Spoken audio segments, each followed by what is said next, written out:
Welcome back to Eternal Perspectives, the podcast edition. This is part 2 of episode 15, The Scriptures in an Electric Universe, part 4. So we'll pick up right where we left off. We were talking about the Ark of the Covenant as a literal electrical instrument, right? As a transformer and a capacitor. And now we'll look at some of the other odd ideas and things around the Ark of the Covenant that are described in the Scriptures that seem mysterious. But again, in this context of an electric universe, they make a lot of sense. So this section is on the strict rules for moving the ark. So apart from using the poles to carry the ark, it was required that the veil of the tabernacle and other skins be wrapped around the ark. This requirement of covering the ark in the different types of skins could provide insulation against electrical discharge. If the ark were electrically charged, the coverings would help prevent accidental contact with the charged surfaces and mitigate the risk of electrical shocks. Consider Numbers chapter 4, verses 5 through 6. And when the camp setteth forward, Aaron shall come and his sons, and they shall take down the covering veil and cover the ark of the testimony with it, and shall put thereon the covering of badger skins, and shall spread over it a cloth wholly of blue, and shall put it in the staves thereof. So here I have a picture as well, or somebody I picked off the internet, of them carrying it with wrapped in cloth in the blue. Now, from there, let's jump into the story of Uzziah, electrocuted for steadying the ark. This idea further supported in the later story of Uzzah, or it's Uzzah. Wow, I think it's Uzzah. Now I see I wrote it wrong in 2 places. Dang it, typo. It's Uzzah, not Uzziah. Yeah, I'll have to fix that. So the story of Uzzah, who's struck dead when he attempts to steady the ark as they travel, in 2 Samuel chapter 6, verses 6 through 7. And since I pulled it up, we'll read it, 6 through 7. And when they came to Nachon's threshing floor, Uzzah put forth his hand to the ark of God and took hold of it, for the oxen shook it. And the anger of the Lord was kindled against Uzzah, and God smote him there for his error, and he died by the ark of God. Oh, I just put it in here. I'm so okay. If the ark was electrically charged, the physical contact with the ark made by Uzzah without being properly grounded would have discharged through him. So from the Bible dictionary, Uzzah, his name means strength, slain for touching the ark, called Uzzah. The penalty may appear to us severe, but it must be remembered that the ark was a sacred repository, and the people had been clearly warned that only designated persons could touch the ark, and warned also of the consequences of disobedience. Here's a depiction that I laughed at for fun. And if you're just listening, it shows Uzzah with his hands up in the air, falling backwards and being struck by lightning from heaven. So I don't think it came from heaven. You know, it would have been a discharge from the ark that itself was carrying the charge. So, but I just like that because that's the imagery. It's electrical.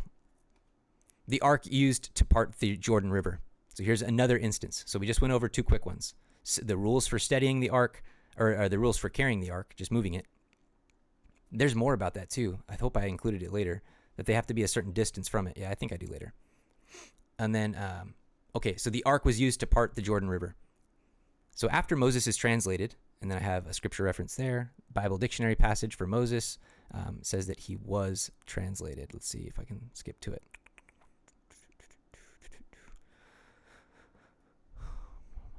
It was necessary that he be translated in order to have a body of flesh and bones at the time of the transfiguration, since the resurrection had not yet taken place. Had he been a spirit only, he could have not performed the work on the mount of giving the keys to the mortal Peter, James, and John on the Mount of Transfiguration. So this is from this event which occurred before the resurrection. We understand that Moses was translated being, oops, I just clicked away. right there in the middle. Moses was a translated being and had not died, as reported in Deuteronomy 34. So that's what our modern revelation is very different than the rest of the world in understanding what about Moses. They think he died and that he sinned and wasn't allowed to go into the promised land because he struck the rock twice or something like that. Ridiculous. No. So it's beautiful to me that all encompassed in this is that Moses, being the mitigator, gets to go up, to the Father, while the 12 tribes, kind of like the 12 disciples, have to stay and suffer through apostasy. So after Moses is translated, Joshua takes over, and the Lord promises to show wonders and accompany him just like he did Moses. All of Israel is camped near the Jordan River, just on the other side of the promised land. This is 40 years later, right? The Lord instructs Joshua to use the Ark of the Covenant like Moses' staff to part the river Jordan, to enable them to again pass through a river on dry ground. Here in chapter 3, Joshua instructs the people. So in Joshua 3, verses 2 through 8, "And it came to pass after 3 days that the officers went through the host. And they commanded the people, saying, When ye see the Ark of the Covenant of the Lord your God, and the priests the Levites bearing it, then ye shall remove from your place and go after it. Yet there shall be a space between you and it, about 2,000 cubits by measure." There it is. There's the distance. "Come near not unto it, that ye may not know that ye may not know the way, or that ye may know the way by which ye must go, for ye have not passed this way heretofore." So they're saying, we're going a new way. Come follow the ark, but keep your distance. "And Joshua said unto the people, Sanctify yourselves, for tomorrow the Lord will do wonders among you. And Joshua spake unto the priests, saying, Take up the ark of the covenant, and pass over before the people." Go in front of them. "And they took up the ark of the covenant, and went before the people. And the Lord said unto Joshua, This day will I begin to magnify thee in the sight of all of Israel, that they may know that, as I was with Moses, so I will be with thee. And thou shalt command the priests that bear the ark of the covenant, saying, When ye are come to the brink of the water of Jordan, ye shall stand still in Jordan." So there it is. The whole idea is walk that ark of the covenant before the whole host of Israel, right up into the water, and stand still in Jordan. So again, note the command to keep space of about 2,000 cubits from the ark. If we're saying a cubit measures 18 inches, then 2,000 cubits is roughly 1,000 yards. So 10 football fields distance is what they were commanded to keep away from it. So again, if this is a capacitor and you have all these electrical precautions in terms of moving it that they're taking for safety, with penalty of death there, electrocution, shock, then it's pretty interesting that they had to keep this distance. But it makes sense that it'd be carrying a massive charge, which is going to do something over here to the river to help them pass through. So we have a depiction I have here, art by Benjamin West from the 1800s. That doesn't look like 1,000 yards distance that Israel's keeping from the ark there, but you can see the pillar of fire coming down along with the Ark of the Covenant, essentially, to help part, just like in Moses' day with the Red Sea. So here's something else to consider. Velikovsky, in Worlds in Collision, writes that the orbit of Venus, in its comet-like form, brought it within catastrophic distance, or at least in a very visible form, to Earth on about a 50 to 52-year orbital cycle.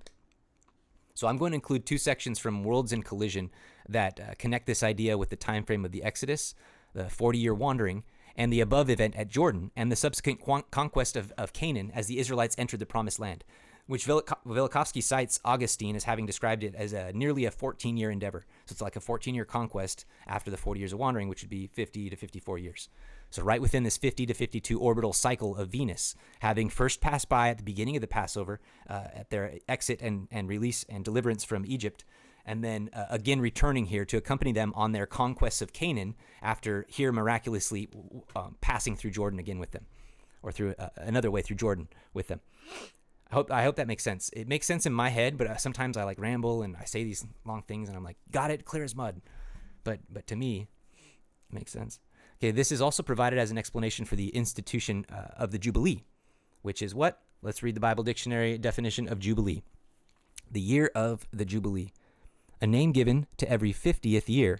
It got its name from the fact that the beginning of the year was announced by the blowing of a trumpet. Okay, there we have our electrical dialogue sign that we can see. Blowing of the trumpet, again, represents the sounds that were heard before the throne of God is seen to help deliver them, essentially. So, and when? On the Day of Atonement, here during the Passover. So it got its name from the fact that the beginning of the year was announced by the blowing of a trumpet on the Day of Atonement. In it, land that had changed hands, except in non-Levitical walled cities, reverted to the family to which it had belonged at the original settlement, and all bondmen of Israelite birth were set free. So there's this condition of freedom, deliverance, that is guaranteed every 50th year. So again, if you can understand the literal cometary Passover, this 52-year orbital cycle of this passing body, this cosmic body that's contributing to the causal nature of the catastrophes going on, this again fits right in like a puzzle. Click, click, click. You see it. We have no record in the Old Testament of the observance of any year of Jubilee, but the prophets allude to it in various passages. Well, this would make sense too if they start keeping it at the very beginning when you still have Venus passing by on this pretty regular 52-year cycle. And we'll see, as Velikovsky will point out, that the Mexican records around the same time when they're worshiping Venus as Quetzalcoatl, as the feathered serpent, right? They're keeping track as well of its orbit, and their Mayan calendars are, have the 52-year cycle built into it because they were watching Venus, the early in the morning star, right? They knew that it was the ender of worlds. So it sounds like the Messiah's covenant, right? Deliverance from captivity and inheritance of ultimate liberty and land, material. That's what the Jubilee was all about. And that's what this passing body, Jehovah, was offering and establishing with them through the Tabernacle and this Ark of the Covenant, bringing them into Abraham's fold. So let's hear Velikovsky's case. This is in chapter 8 of Worlds in Collision, the 52-year period. The works of Fernando de Alva Itzlil. Okay, let me slow down on this one.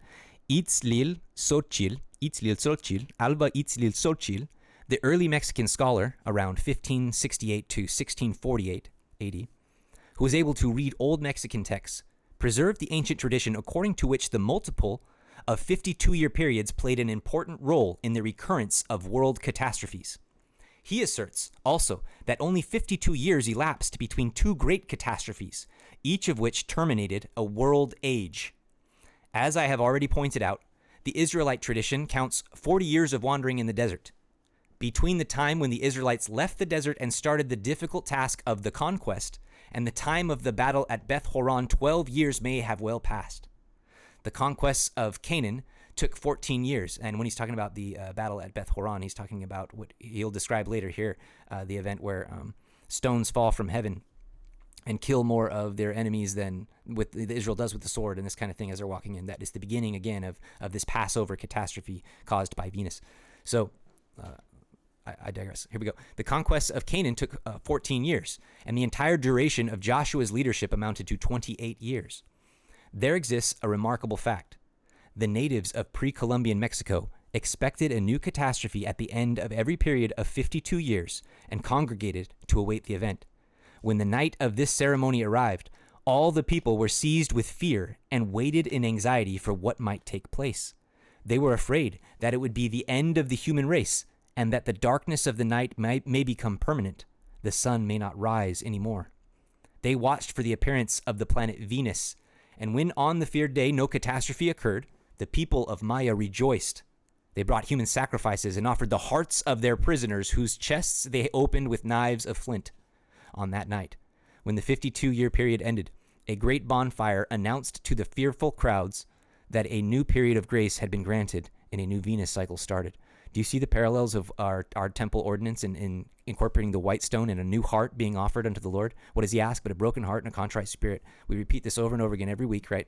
This is it. And so you can see it echoed even in the how could these depraved pre-Columbian, evil people just cutting open human sacrifice. Why? Because it's a diffusion, a distortion of eternal truths of what the Lord requires of us covenantally, right? To stay the catastrophe, his hand, his left hand, his rod of destruction, the angel of destruction, right? It's the blood of the Lamb, not the blood of victims in your soulless anti-religion, right? That's what apostasy is. It turns good things into their inverted opposite. Then it becomes disgusting.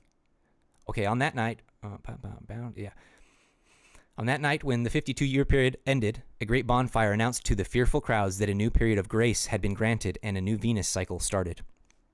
The period of 52 years, regarded by the ancient Mexicans as the interval between two world catastrophes, was definitely related by them to the planet Venus. And this period of Venus was observed by both the Mayas and the Aztecs. The old Mexican custom of sacrificing to the morning star survived in human sacrifices by the Skeety Pawnee of Nebraska in years when the morning star appeared especially bright, or in years when there was a comet in the sky. See, they had this recurring fear even down through generations. And they thought to appease it like an idol. What had Venus to do with the catastrophes that brought the world to brink of destruction? Here's a question that will carry us very far indeed, he says. The next section is titled Jubilee. Now I shall postpone only a little giving an answer to the question just posed. First, I should like to find an explanation for the institution of the Jubilee year of the Israelites. Every seventh year, according to the law, was a sabbatical year during which the land had to be left fallow and Jewish slaves set free. Fallow means you don't work it, right? The 50th year was a Jubilee year, when the land not only had to be left fallow, but had to be returned to its original proprietors. According to the law, one could not convey his land forever. The deed of sale was but a lease for whatever number of years remained until the Jubilee year. The year was proclaimed by the blowing of horns on the Day of Atonement. In the Day of Atonement shall ye make a trumpet, this is quote, in the Day of Atonement shall ye make a trumpet sound throughout all your land, and ye shall hallow the 50th year, and proclaim liberty throughout all the land unto the inhabitants thereof. It shall be a jubilee unto you, and ye shall return every man unto his possession, and ye shall return every man unto his family. Ever since, exegetes have labored over the biblical statement that the Jubilee year was to be observed every 50th year.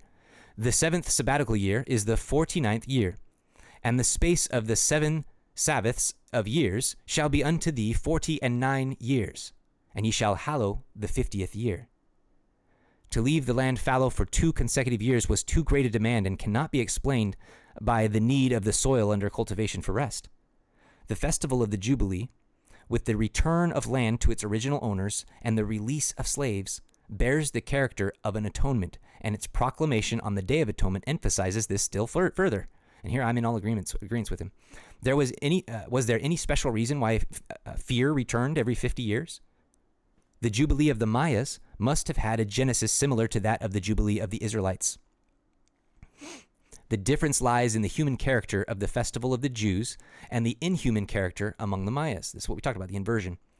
But with both peoples, it was a year of atonement, repeating itself every 50th year in the one case, repeating itself every 50th year in the one case and every 52nd year in the other. Comets do not return at exact periods because of the perturbations caused by larger planets. Meaning they don't come regularly because they get bumped around in space electromagnetically because their orbits are irregular. They're not perfect.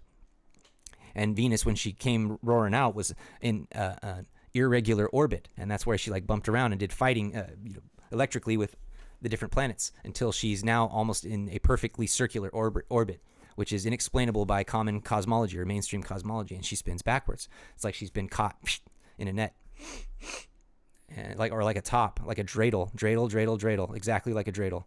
And who knows if the Lord hadn't already wound it up to come flying back here at the second coming, is what my guess would be. Where did I lose myself? In the blue text here, I think the difference lies, yes, the inversion.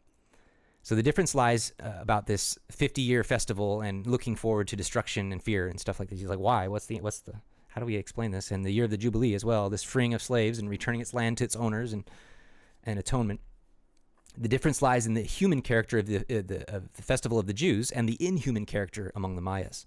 But with both peoples, it was a year of atonement, repeating itself every 50th year. And I just read this again. Well, we're going to read it again. In the one year and every 52nd year in the other. Comets do not return. Yeah, okay.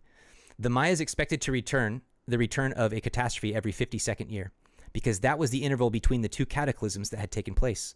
It may be that the comet was actually seen again at such intervals. The Jews fasted and prepared themselves for the Day of Judgment on the earliest possible date of its return. The Mayas had their festival when the dreaded time had passed without harm.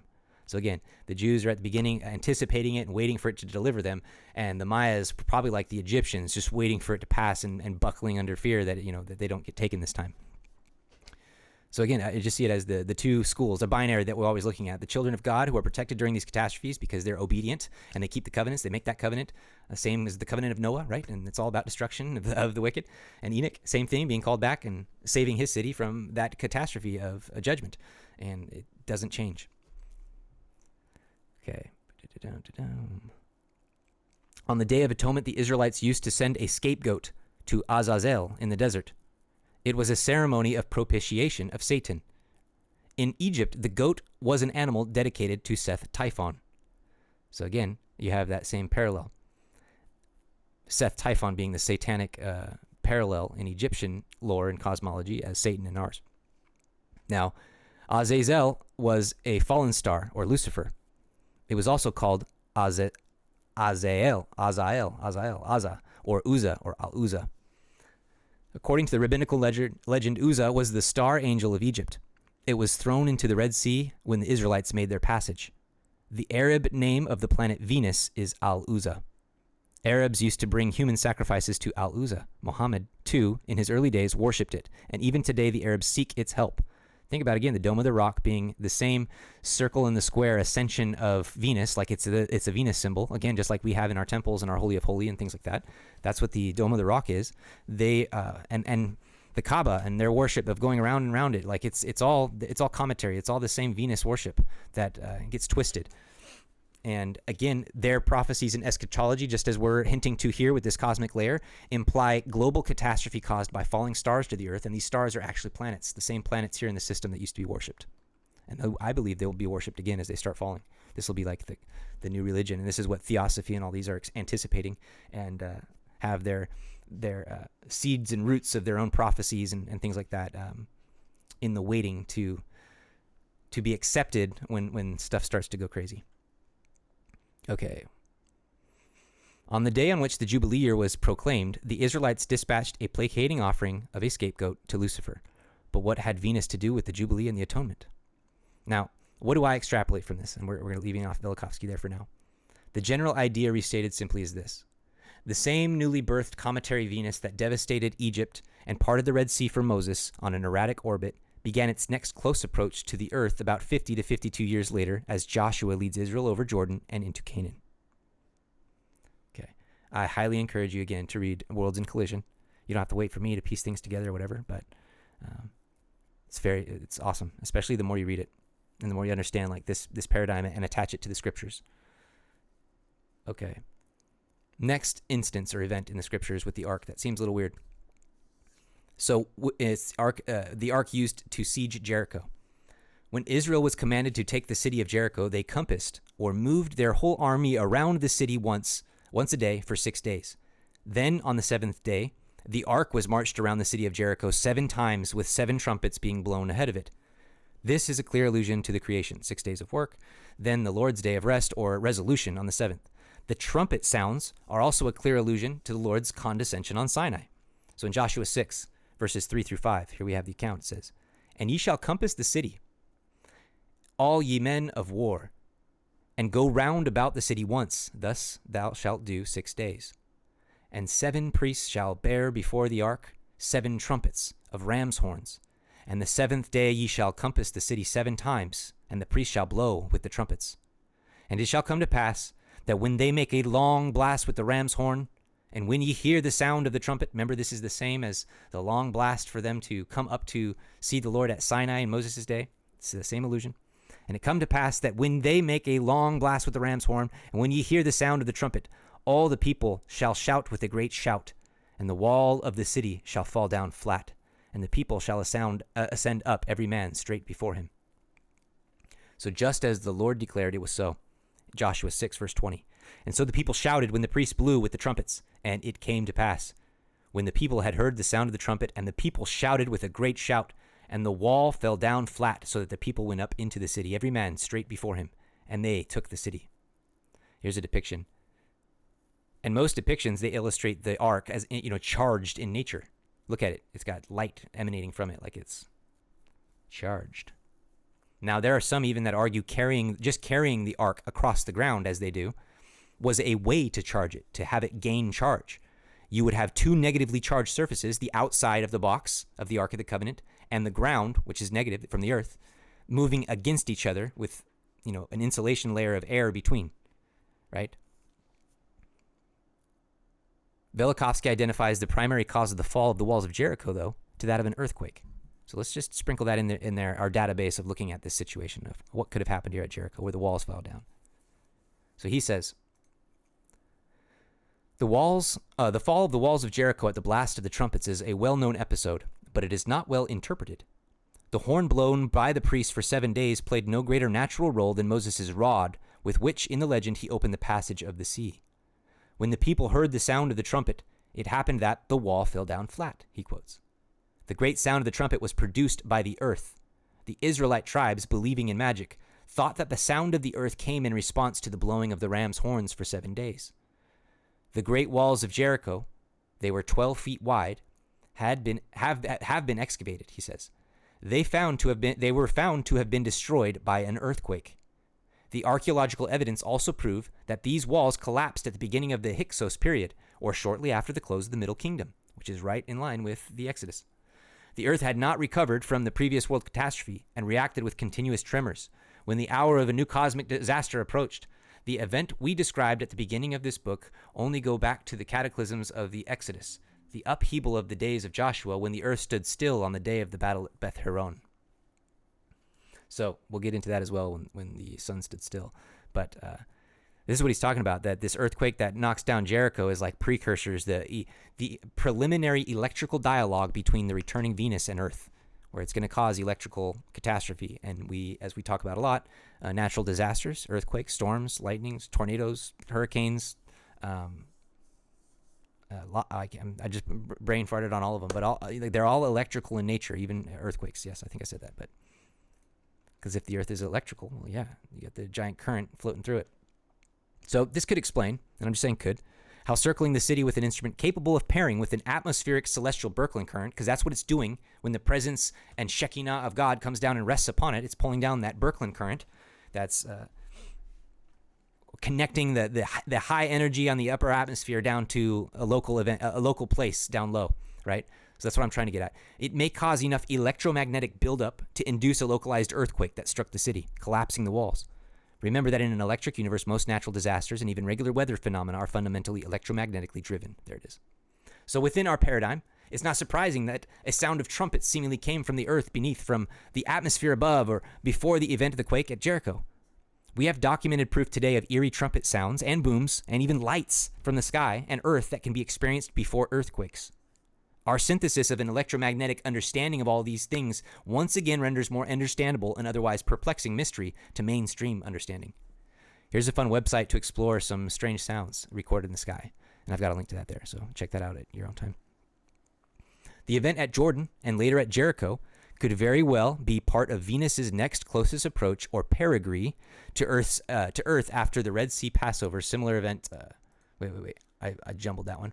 The event at Jordan and later at Jericho, so passing the River Jordan, they passed through on dry ground, and later at Jericho could very well be part of Venus's next closest approach or perigee to Earth after the Red Sea Passover. Similar events are repeated as with Moses. We will explore Joshua's long day here shortly, which witnesses to the second Passover of Venus and its possible described effects on Earth in the scriptures in the last days of the conquest of Canaan. Now keep in mind that Moses gets translated before this Passover. In Joshua chapter 5, and we went over that, the inhabitants of Canaan, upon hearing of Israel's miraculous crossing of Jordan, are reminded of the fate that befell Egypt during and after a similar sign. Notice also the pattern of circumcision, and then the timing of the celebration of the Passover, again matching these events, just like with Moses and their exit from Egypt. So here it is in Joshua 5, chapter 5, the chapter heading says, "The inhabitants of Canaan fear Israel. The males of Israel are circumcised. Israel keeps the Passover, eats the fruit of the land, and manna ceases. The captain of the Lord's host appears to Joshua." A lot of things happen in that chapter, but here in verse 1 it says, "And it came to pass, when all the kings of the Amorites, which were on the side of Jordan westward, and all the kings of the Canaanites, which were by the sea, heard that the Lord had dried up the waters of Jordan from before the children of Israel, until we were passed over, that their hearts melted. Neither was there spirit in them any more because of the children of Israel." Because no doubt they had already heard what had happened to Egypt and Pharaoh, with Moses leading the Israelites passing through a body of water again with the star, with Venus's approval, with God's approval, essentially. So their hearts melted. They understood destruction was upon them. Now, another electrical note in that chapter, in verses 13 and 15, an angel who identifies himself as the captain of the host of the Lord appears before Joshua and commands him to remove his shoes. "For the place whereon thou standest is holy," he says to him. Once again, a Moses burning bush parallel for Joshua, where he receives instruction on the capture of Jericho. We already discussed the electrical grounding that removing the shoes provides. So here's just that passage here in verses 13 through 15. And it came to pass when Joshua was by Jericho that he lifted up his eyes and looked. And behold, there stood a man over against him with his sword drawn in his hand. And Joshua went unto him and said unto him, Art thou for us or for our adversaries? And he said, Nay, but as captain of the host of the Lord I am now come. And Joshua fell on his face to the earth and did worship and said unto him, What saith my Lord unto his servant? And the captain of the Lord's host said unto Joshua, Loose thy shoe from off thy foot, for the place whereon thou standest is holy. And Joshua did so. The Seraphim and the bronze serpent. Let's jump back in time just a bit, okay, back into the wandering, because now we're getting ahead of ourselves. We're over Jordan, but I want you to slip back in time with Moses. He's still with them. The event of the Seraphim, or their fiery, poisonous serpents, flying serpents even.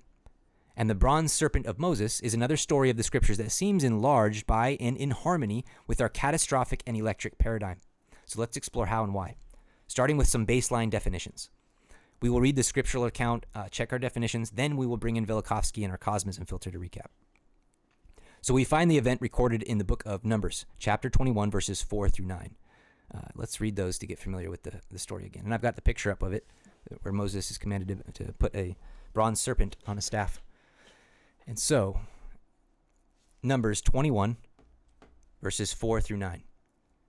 And they journeyed from Mount Hor by the way of the Red Sea to compass the land of Edom, and the soul of the people was much discouraged because of the way. And the people spake against God, against Moses, Wherefore have you brought us up out of Egypt to die in the wilderness?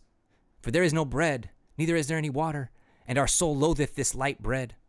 And the Lord sent fiery serpents among the people, and they bit the people, and much people of Israel died. Therefore the people came to Moses and said, We have sinned, for we have spoken against the Lord and against thee. Pray unto the Lord, that he take away the serpents from us. And Moses prayed for the people. And the Lord said unto Moses, Make thee a fiery serpent, and set it upon a pole. And it shall come to pass that every one that is bitten, when he looketh upon it, shall live. And Moses made a serpent of brass, and he put it upon the pole. And it came to pass that if a serpent had bitten any man, when he beheld the serpent of brass, he lived. So it seems extraordinary, right? That God would command Moses, here we go again, having him build some idol thing, right? Today, if we don't have this context of what's going on, that's what it would seem like, and it would be really easy to be like, wow, why is he such a contradiction, right? So he's having him build another image, another thing, right? And it's a serpent upon a pole. And all the Israelites had to do was to look at it to be healed. So, now we understand that the symbol of the serpent is one of a dual nature. It represents both Christ and Lucifer, a connection to heaven and healing, but also an allusion to deception and the underworld. So Satan transforms and distorts into the very thing he covets the most. But he was not chosen as the Messiah, the only begotten and heir to the throne. The true light bearer and mediator between our probation and eternal judgment is Jesus Christ, and he hates that. For further elaboration, I highly recommend this article, and I link it, by Dr. Andrew Skinner, titled Serpent, Symbols, and Salvation in the Ancient Near East in the Book of Mormon. There actually might be a newer version that has a different, shorter title, but this is the one I pulled that I liked and that I had read before. So here's the abstract. We'll read it. It just says, the serpent is often used to represent one of two things, Christ or Satan. This article synthesizes evidence from Egypt, Mesopotamia, Phoenicia, Greece, and Jerusalem to explain the reason for this duality. Many scholars suggest that the symbol of the serpent was used anciently to represent Jesus Christ, but that Satan distorted the symbol, thereby creating this paradox. The dual nature of the serpent is incorporated into the Old Testament, the New Testament, and the Book of Mormon. I want to include a few paragraphs from his conclusion, though, from that paper. So here's what he says at the very end. Excuse me. It seems clear enough that evidence exists from a wide range of sources to establish the dual nature of serpent symbols in the ancient Near East, representing both gods and demons, good and bad, life and death. Furthermore, the Bible exhibits the same dualism. But even more important for our present purposes, we may say that the Book of Mormon also presents the same theological understanding of serpent symbolism and is a record perfectly at home in the cultural milieu of the ancient Near East. Evidence from all sources, scriptural, cultural, historical, and prophetic, leads us to believe that the serpent symbol appeared first in the Garden of Eden when Satan adopted the form of a snake, which was intended to point to the true Messiah. Over time, its true meaning became corrupted, not only as it became established through natural observation, the snake shedding its skin and so on, but also as a symbol passed through many cultures down through the ages. The result, of course, was the appearance of the dual nature of serpent symbolism in the various civilizations in the Near East and elsewhere. Now, from the Bible Dictionary, the entry for fiery serpents. Snakes marked with flame-like spots, or whose bite caused acute inflammation, is what it says. The Lord sent these upon the children of Israel to straighten them, and he prepared a way that those who were bitten might be healed by looking at the serpent of brass that Moses placed before them, which was a symbol of the Redeemer being lifted upon the cross. This event is confirmed in latter-day revelation, in 1 Nephi 17:41 and in 2 Nephi 25:20. It says, see also the serpent brazen. So let's look at that. Now the entry for brazen serpent reads this: made by Moses at God's command to be a sacramental means of healing for the Israelites in the wilderness. It seemed to have been carefully preserved and became an object of superstitious worship. Okay, so here's this inversion of it again, where the good things that God gives us, we push them to the other side of the spectrum and they become something of an idol to us. We begin to worship it instead of its purpose. And this happens with this brass serpent. And later, Hezekiah, here it says, it was accordingly destroyed by Hezekiah, who called it Nehushtan, or the lifting up of the serpent in the wilderness, is referred to by the Lord as a type of his own lifting up upon the cross. Latter-day Revelation confirms the episode of the fiery serpents and the healing properties associated with looking upon Moses' brazen serpent. And then it gives more Book of Mormon scriptures that mention it. So, it is notable that this event is referenced in the New Testament and in the Book of Mormon a number of times. The message and imagery of this sign is healing, or this sign and healing teaching method of the Lord when he centered correctly on, the message and imagery of this sign and healing teaching method of the Lord when centered, I messed that sentence up. Let me read it one time, see where I messed it up. The message and imagery of this sign and healing teaching method of the Lord when centered correctly on Jehovah Christ is very powerful. So this is expected and glorious. Okay, that's kind of, sorry about that one. In fact, Nephi and the Book of Mormon add more context to what might have been happening, as he notes that these fiery serpents were also flying. Let's read 1 Nephi 17:41. He sent fiery flying serpents among them, and after they were bitten, he prepared a way that they might be healed. And the labor which they had to perform was to look, and because of the simpleness of the way, or the easiness of it, there were many who perished. What the? Like, if Joseph Smith were inventing the text of the Book of Mormon, why would he complicate an already strange biblical event by inserting imagery or details that increase the incredulity of the message to a modern reader? Now, I know that he didn't invent the text, and our paradigm doesn't bat an eye at the enhanced and even strange added context that the poisonous and fiery serpents were also flying. Now, most members, they only consider that these snakes were poisonous and place the idea that they may also have been flying into a metaphorical box, kind of like this. So let's watch this, and I'm just saying, like, this is the Sunday school glimpse at it without undergirding it with the cosmic perspective.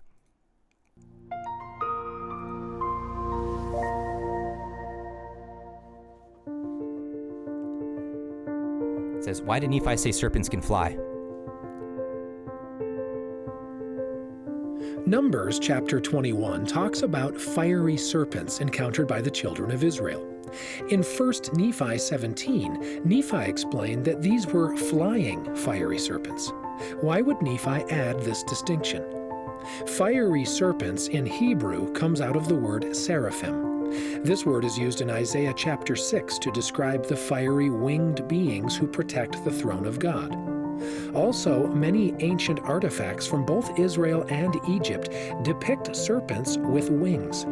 One noteworthy example is an ancient stamp seal from Jerusalem depicting a serpent with 4 wings. Many of these artifacts show snake-like serpents with wings that many scholars agree identify with the biblical seraphim. Some even suggest the serpent mounted on Moses' famed staff possessed wings.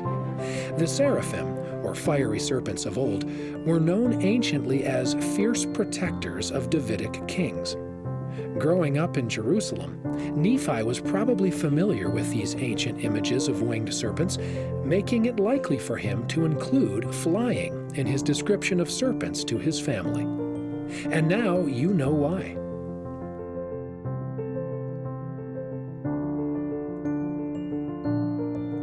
So while I love this explanation, I really do, and it helps and supports our position by tying in the Egyptian imagery and the angle, and the Passover as the appearance of the wheel throne of God, with accompanying seraphim, the protectors of the throne, as we've been exploring. So our cosmism synthesis enhances our understanding of what is literally happening when this event is also taking place. So we don't need to always trend blindly towards a nebulous and metaphysical interpretation of imagery. Reevaluating it through our electric filter unlocks an ever wider view that unabashedly embraces the idea that these serpents or creatures were in fact airborne, or that they had originated from heaven above, that they were coming from down, that maybe they were falling down onto them, right?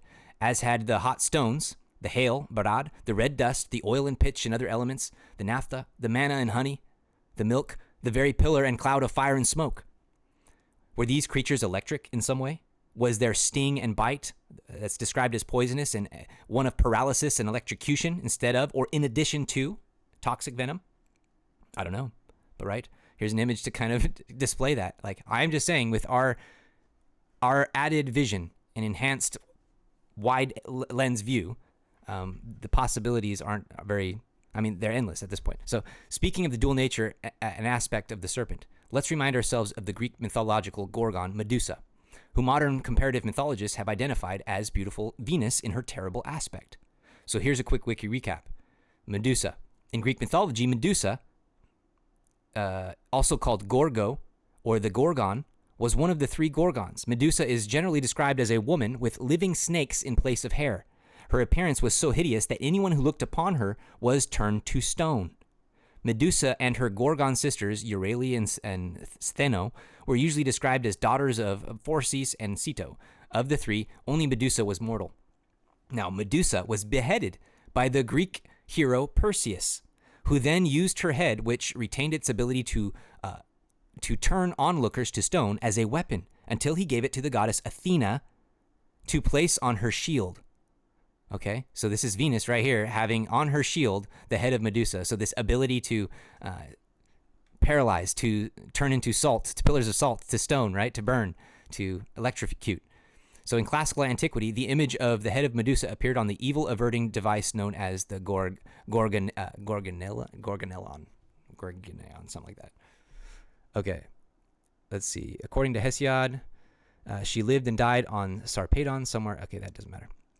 Now, let's add to this, okay, now that we're expanding our reach, where I'm saying Venus is passing by, and there's this episode of snakes all of a sudden coming down out of the sky and killing people, okay? Whether it's poison, whether they're electrocuting them, whether they're turning them into pillars of salt, right? Whatever it might be, whether this is the manifestation of Venus's Medusa being retold by the Israelites is kind of what I'm hinting at, okay? So let's hear the Thunderbolts and just hear their take as this as well.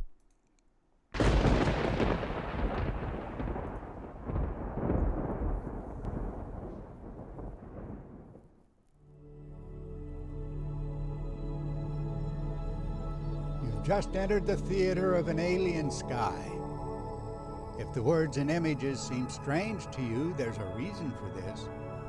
Our world was once a vastly different place. To experience this won't hurt you, and there is nothing to fear. This is Medusa, the destroyer of worlds. That's the caption.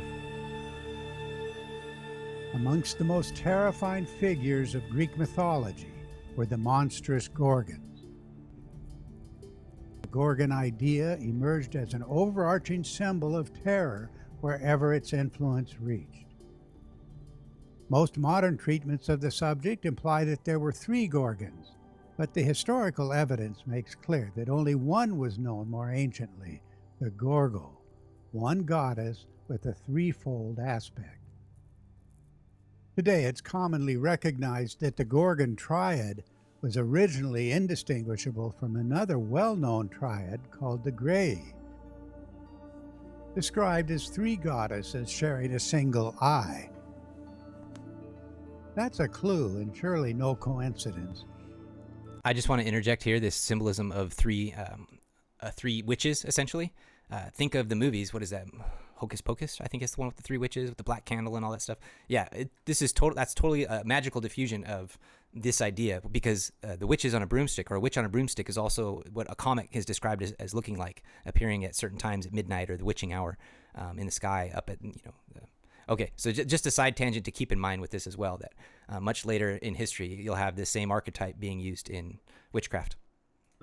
In the popular telling of the Gorgon story, only one figure stands out, and that is the terrifying Medusa. Artists and poets depicted Medusa's disordered hair as a tangle of snakes. Well, that's a clue too, because the image of snaky locks is just too close to the wildly disheveled hair of the archetypal angry goddess. But what was meant by the goddess's threefold aspect? That root form is no accident either, no random turn in the evolution of mythic symbolism. It points directly back to the archetypal triangular form of the so-called triple goddess discussed in previous discourses.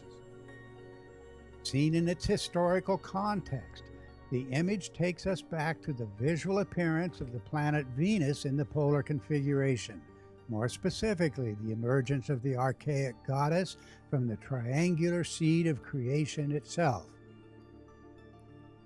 To understand the theme, we need only envision Venus and its concrete, central relationship to the massive sphere of the primeval sun, meaning in the early astronomical traditions, the planet Saturn. In following the evolution of the goddess image over time, we find that lovely and terrible aspects of one mythic archetype were progressively transformed into two separately named personalities. By this evolutionary process occurring across many centuries, the triple goddess and her terrible aspect emerged as a quasi-independent symbol of fear and destruction. But when we trace the theme back to its origins, we meet Medusa's archaic connection to a far-famed personality, Athena, a connection now widely acknowledged in comparative studies.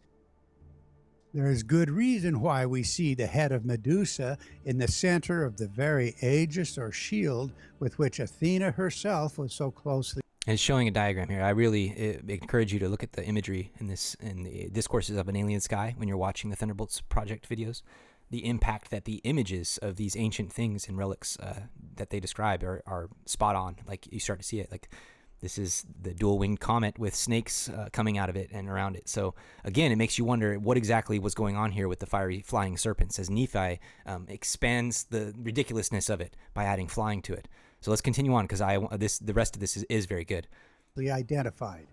Then suddenly Athena's critical role in the story makes perfect sense. When the poets declared that it was Athena who placed the Medusa head in the center of her own aegis, that helped to maintain a distinction of the goddess from her own terrible aspect. Let the friendly and unfriendly faces of the goddess stand in opposition to each other, as if they signified independent forces.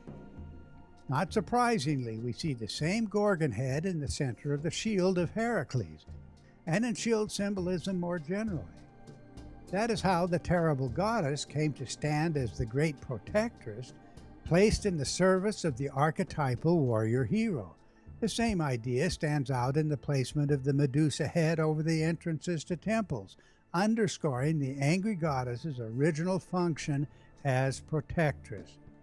As we've seen in earlier discourses, this was nothing else than the terrifying glory, or face of glory, celebrated as the great protectress amongst neighboring cultures, with precisely the same protective function.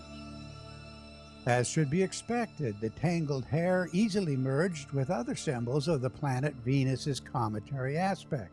For instance, the improbably bearded form of the gray, of which Medusa was a mere variant. The incongruous beard was an explicit ancient symbol for the comet. Most obvious parallels were the bearded Greek goddess Aphrodite and her counterpart, the bearded Latin Venus, Venus barbata, conveying precisely the same meaning. Such images were part of the progressive separation of the goddess's ugly or terrifying aspect from her lovely aspect. As in all cases that we've previously explored, the explanation lies in the underlying identity of the mother goddess, tracing to a time before the personality split, as we've seen in all of the goddess's more archaic forms. One archetypal goddess simultaneously displaying both the lovely and the terrible aspects in one story. And so the question, how significant is it that not a single word from specialists have ever been offered as a plausible explanation for the dilemma, either for the personality split in general or for the Medusa theme in particular? Not surprisingly, the legends declared that Medusa was originally a beautiful maiden, but Athena changed the Gorgo's lovely hair to frightful snakes. In words attributed to the warrior Perseus, the poet Ovid states, "Her beauty was far famed, and of all her charms her hair was loveliest." Of course, that's the distinguishing attribute of the mother goddess herself. In fact, the separate fragments confirm everything we would expect to find. It was said that the Gorgon was beheaded because she had been willing, quote, to be compared with Athena in beauty. Athena, slighted by her own alter ego, one might say. And so the text reads, Athena, for fitting punishment, transformed the Gorgo's lovely hair to loathsome snakes, and now the goddess, to strike her foes with dread, upon her breastplate wears the snakes she made.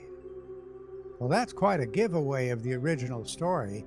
To preserve the more noble and revered aspects of Athena, the chroniclers set the goddess in opposition to her own terrible aspect. As we shall see in the discourses to follow, this was a pervasive strategy in ancient storytelling, aimed at preserving the integrity of one's own culture while linking the darker side of celebrated mythic personalities to their enemies, often their own cultural neighbors. From this habit, we can learn a lot about both the celestial events and the psychologies at work within the early cultures. The lovely and terrible goddess impacted human history up to a remarkable scale. It says always look for the underlying form. I love that. So Medusa, of the much later Greek retelling of Venus, is close encounters with the earth, right? As a protector and a destroyer, it says. And what did we just read and listen to on our Did You Know That video? Is that the Seraphim, or fiery serpents, were protectors of the throne of God. So here you have this overlap, just like they're saying, the beautiful aspect and the terrible aspect. Well, this is the same story being told in the sending of the snakes as like a punishment for wickedness, in the terrible aspect, the protector aspect of the throne. And then the same symbol or same thing, the serpent, being used as the same healing mechanism going back. So the overlap is obvious from our advantage. In the previous essay, in episode 14, when we explored the golden calf, we touched on the transmogrifying visual nature of Venus in the sky during the inaugural Passover as both a cow or a bull or a goat or a horn figure, and also as a dragon or a serpent. So this is a good place once again to bring in Velikovsky in Worlds in Collision.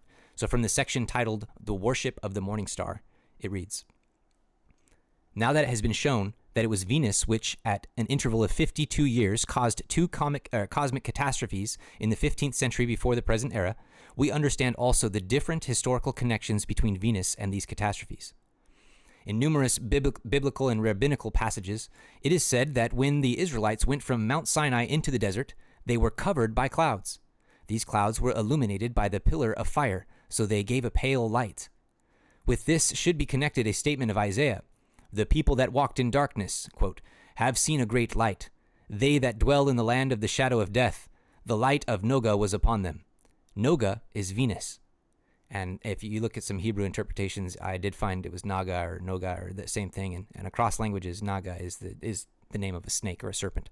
So Noga is Venus. It is, in fact, the usual name of this planet, the usual name of this planet in Hebrew. And it is therefore an omission not to translate it so. Amos says that during the 42 years in the wilderness, the Israelites did not sacrifice unto the Lord, but carried the star of your God, which you made yourselves.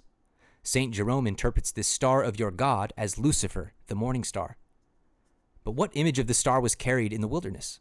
Was it the bull calf of Aaron or the brazen serpent of Moses?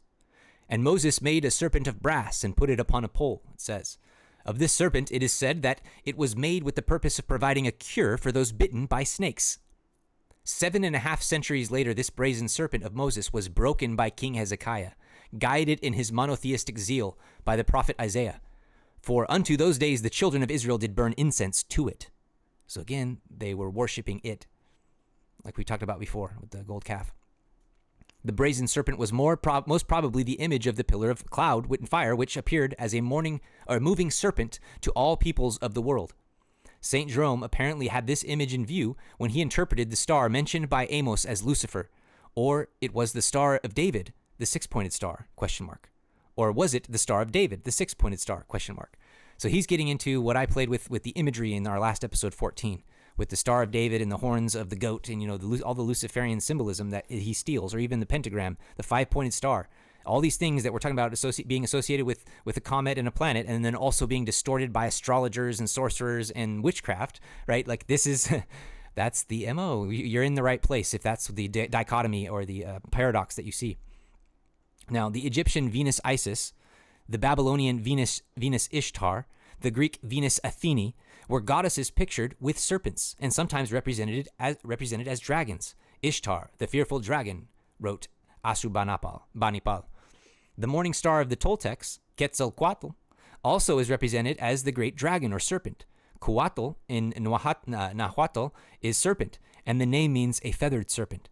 The morning star of the Indians of the Chichimec tribe of Mexico is called Serpent Cloud, a remarkable name because its relation to a pillar of cloud and the clouds that covered the globe after the contact of the earth with Venus. Now, when Quetzalcoatl, the lawgiver of the Toltecs, disappeared on the approach of a great catastrophe, and the morning star that bore the same name rose for the first time in the sky, the Toltecs regulated the reckoning of the days and nights and the hours according to the difference in the time. So they reset their calendar when Venus passed by. The people of Ugarit, Ras Shamra, in Syria, addressed Anat, their planet Venus. You reverse the position of the dawn in the sky. Now, before we go on, I make a comment here that Velikovsky points out the connection between the words Noga, and just like I spelled it a bunch of ways for you listening, as snake, serpent, or dragon.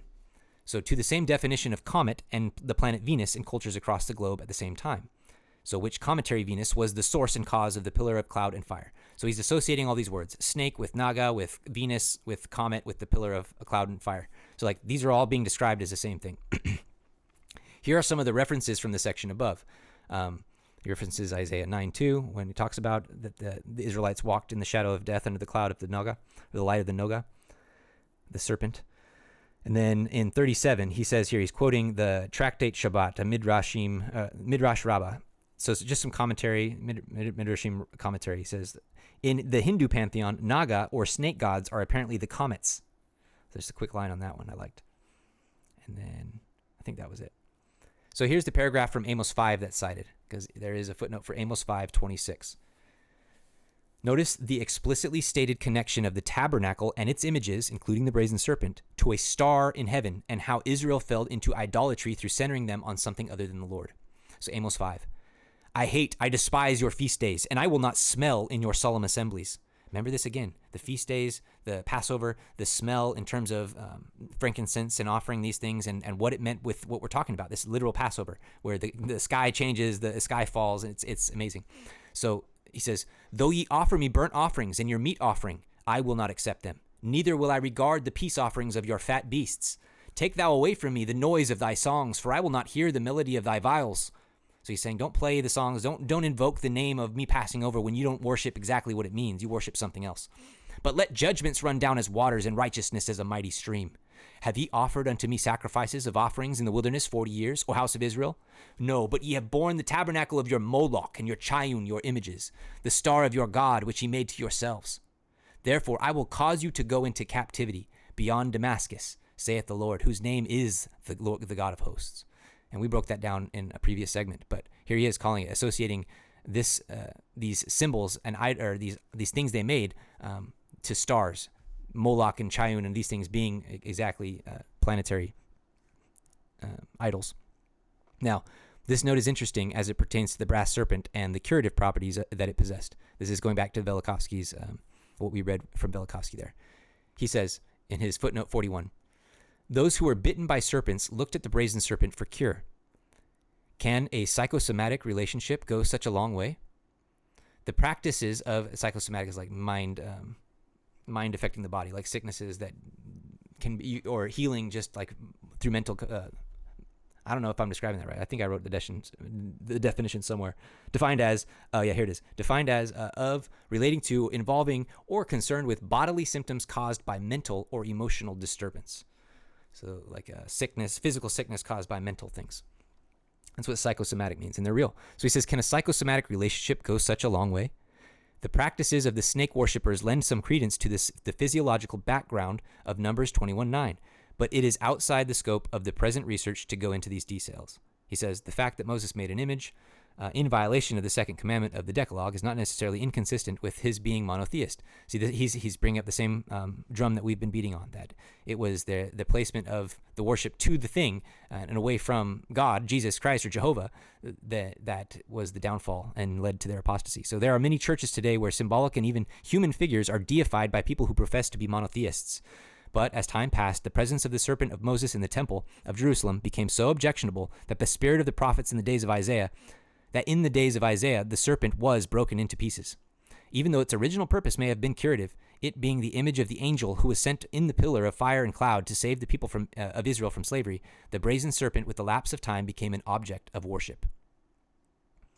And then another quote, or the last footnote here that I want to read, is in 42. Where's 42 at? Oh, when he quotes Isaiah saying, "For unto those days did the children of Israel burn incense to it." So he says in 2 Kings 18:4, an astrological opinion is found in the rabbinical literature that the brazen serpent was a magic image, which obtained its power from the star under the protection of which Moses made it. Ooh, and this gets into some cool things like some sigil building and what's the word? It'll come to me. So Velikovsky, being primarily a psychiatrist, appropriately notes the possibility of a psychosomatic relationship between the image and looking or gazing and the healing that took place. So as Velikovsky again points out, in antiquity, snakes were worshipped. They were powerful symbols of protection, of regeneration, of healing and wisdom. Let's remember the Greek healer Asclepius, or the Caduceus of Hermes. And here are those images. You have the Caduceus is the pole with wings at the top, with the circle at the top, like a planet head, and then two winding snakes making like the DNA strand or a Birkeland current around it. And then the rod of Asclepius is just one rod, like the rod of Moses, with a snake wound around it with just its head on the right and the tail on the left. So these two symbols are what we're referencing here. So I say in Greek mythology, Asclepius was a god of healing and medicine. The rod of Asclepius, featuring a single snake coiled around a staff, is a symbol traditionally associated with healing and medicine. I was just repetitive there, sorry. According to mythology, Asclepius was able to heal the sick and bring the dead back to life using his magical powers. The snake, which sheds its skin and thus symbolizes renewal and rejuvenation, became linked to this healing aspect. Caduceus is a staff with two snakes wrapped around it, topped with wings. It is associated with Hermes, the Greek messenger god. Like the rod of Asclepius, the Caduceus even today is still associated with healing and medicine. Consider these modern symbols of pharmacy, or sorcery, pharmakia, right? Magic, consumption, prescriptions. And here's a whole host of them, and all of them incorporate some type of winding snake, heartbeat, heart transformation. Here you go. I don't recognize them all. Some of you who are in these industries would know, but it's still used today for this purpose, for medicine. I think the rest of the section from the book is worth consideration, so let's read that real quick. So he's in Mexico, in the Codex Borgia, the evening star is represented with the solar disk on its back. In the Babylonian psalm, Ishtar says, by causing the heavens to tremble and to quake, the earth to quake, by the gleam which lightens in the sky, by the blazing fire which rains upon the hostile land, I am Ishtar. Ishtar am I by the light that arises in heaven. Ishtar, the queen of heaven, am I by the light that arises in heaven. I am Ishtar, on high I journey. The heavens I cause to quake, the earth I cause to shake, that is my fame. She that lightens in the horizon of heaven, whose name is honored in the inhabitants of men, that is my fame. Queen of heaven above and beneath, let it be spoken, that is my fame. The mountains I overwhelm them all together, that is my fame. The morning evening star Ishtar was also called the Star of Lamentation. So here you have this dual nature of it being exalted, being the light, being the everything, and then also it being that of lamentation, of destruction. In Persian, the Persian Mithra, the same is Tistria, descended from the heavens and, quote, let a stream of fire flow toward the earth, signifying that a blazing star, becoming in some way present here below, filled our world with its devouring heat. In Aphaka in Syria, Aphaka in Syria, I don't know how to say that, Aphaca. In Aphaka in Syria, fire fell from the sky, and it was asserted that it fell from Venus, quote, by which one would think of fire that had fallen from the planet Venus. And I can't click on it, but he's got all the references there too, if you get the book. Okay. The place became holy and was visited each year by pilgrims. The festivals of the planet Venus were held in the spring. Our ancestors dedicated the month of April to Venus, wrote Macrobius. Baal of the Canaanites and of the northern kingdom of Israel was worshipped in Dan, the city of the cult of the calf, and throngs visited there during the week of Passover. The cult of Venus spread to Judea also. According to 2 Kings 23:5, King Josiah in the 7th century put down the idolatrous priests, of whom the kings of Judah had ordained to burn incense in the high places in the cities of Judah and in the places round about them. Jerusalem. Them also that burned incense to Baal, to the sun, and to the moon, and to the planets, and to all the host of heaven. Baal, the sun, the moon, and the planets is the division used by also Democritus, Venus, the sun, the moon, and the planets. In Babylonia, the planet Venus was distinguished from the other planets and worshipped as a member of the Trinity, Venus, moon, and sun. This triad became the Babylonian Holy Trinity for the 14th century before the present era. In the Vedas, in India, the planet Venus is compared to a bull. As a bull thou hurlest thy fire upon the earth and heaven. The morning star of the Phoenicians and Syrians was Ashtaroth Karnaim, Astarte of the horns. Belith of Sidon was likewise Venus, and Isabel, wife of Ahab, made her a chief deity among the northern kingdom. The queen of heaven, referred to repeatedly by Jeremiah, was Venus. The women of Jerusalem made cakes for the queen of heaven and worshipped her from the roofs of their houses. On Cyprus it was neither Jupiter nor any other god but Kypris queen, whom they with holy gifts were wont to appease, pouring libations out upon the ground of yellow honey. Such libation, as already mentioned, was made in Athens in commemoration of the flood of Deucalion. Not long ago, in Polynesia, human sacrifices were offered to the morning star, Venus. To the Arabian morning star, queen of heaven, Al-Uzza, boys and girls were sacrificed down to modern times. Likewise, human sacrifices were brought to the morning star in Mexico. This was described by the early Spanish authors, and was still practiced by the Indians only a generation ago. Quetzalcoatl was called the god of winds and the flames of fire. The Greek Athene, too, was not only the planet, but also the goddess of storm and fire. The planet Venus was Lux Divina, or the divine light, in the worship of the Roman imperial colonies. In Babylonia, Venus was pictured as a 6-pointed star, which is also the shape of David's shield, or as a pentagram, a 5-pointed star, the seal of Solomon, and sometimes as a cross. As a cross it was pictured in Mexico, too. The attributes of deeds of the morning star were not invented by the peoples of the world. This star shattered mountains. It shook the globe with such a violence that it looked as if the heavens were shaking. Was a storm, it was a cloud, a fire, a heavenly dragon, a torch, a blazing star, and it rained naphtha on the earth. Ashurbanipal speaks of Ishtar Venus, who was clothed with fire and bears aloft a crown of awful splendor, and who rained fire over Arabia. It has been shown previously that the comet of the days of the Exodus rained naphtha over Arabia.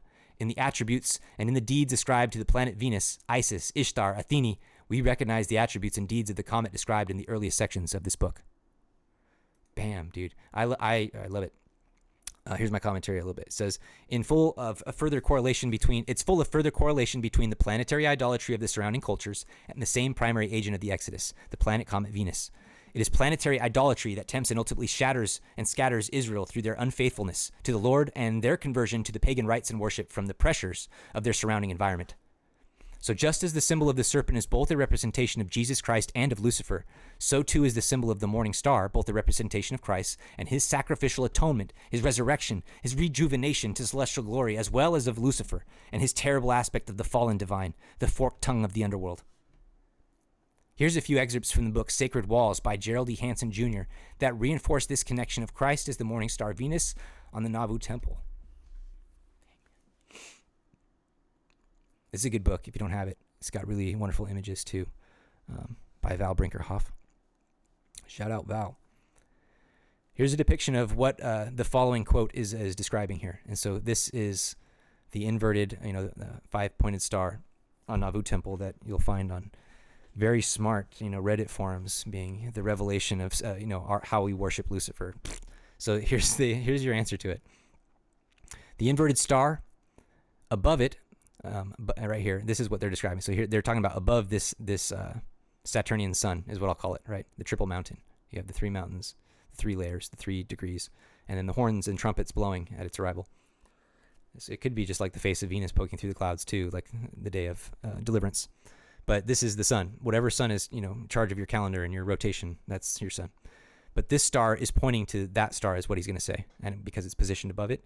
And then even above this 5-pointed star, you have 6-pointed stars above it, pointing to another type of star that this one's, descending down, pointing to this one.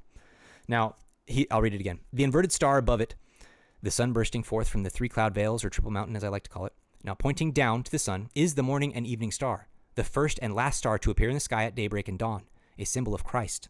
And he quotes Revelation 2:28 and 22:16. It is literally the planet Venus, which reflects the light of the sun, just as Christ points the way to and reflects the light of the Father.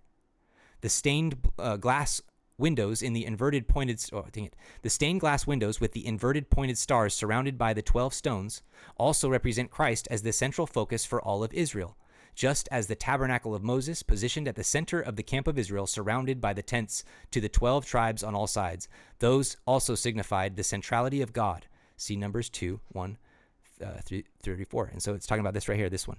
The stained glass, oh man, that didn't make it bigger. The stained glass has stones, 12 stones, 3 in the cardinal directions, just like Israel camped around the tabernacle. I love the restoration.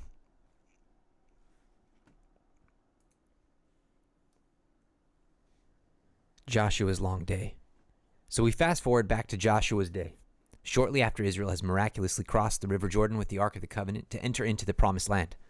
As they go to war with the inhabitants of Canaan, a large coalition of the Amorites and the rulers of the land form against a large city, an ally that Israel has made in Gibeon. The Lord tells Joshua that he has delivered them into his hand and to fear them not.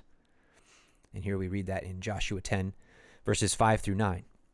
Therefore, the 5 kings of the Amorites, the king of Jerusalem, the king of Hebron, the king of Jarmuth, the king of Lachish, the king of Eglon, gathered themselves together and went up, and they with all their hosts, and encamped before Gibeon, and made war against it.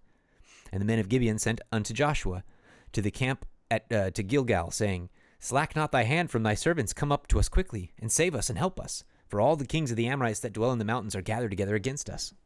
So Joshua ascended from Gilgal, he and all the people of war with him, and all the mighty men of valor. And the Lord said unto Joshua, Fear them not, for I have delivered them into thine hand. There shall not a man of them stand before thee. Joshua therefore came unto them suddenly, and went up from Gilgal all night. So there they go. They got the call for war. They go against all the kings. These are the same ones whose hearts melted, knowing, okay, if this is what's happening, like what happened 50 years or 40 years ago to Egypt, then we're in for it. So Joshua and the squad go up to battle and chase them back. Then in verse 11, we see that the Lord cast down great stones from heaven upon them, or upon their enemies, that kill more than the swords of Israel. These stones are a precursor to what happens next. So we read in Joshua 10, verses 10-13.